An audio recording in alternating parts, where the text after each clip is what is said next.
আজকে আমরা একটা রেসিপি বানাবো, আলুর চুকলা ভাজবো। দেখেন কেমন হয়। তেল গরম আছে, দিয়ে দিলাম।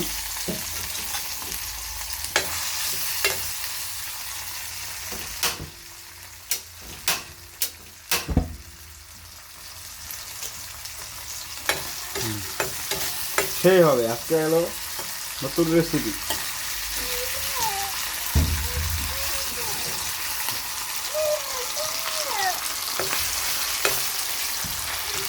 নতুন রেসিপি দেখেন, চমৎকার লেয়ার আসছে।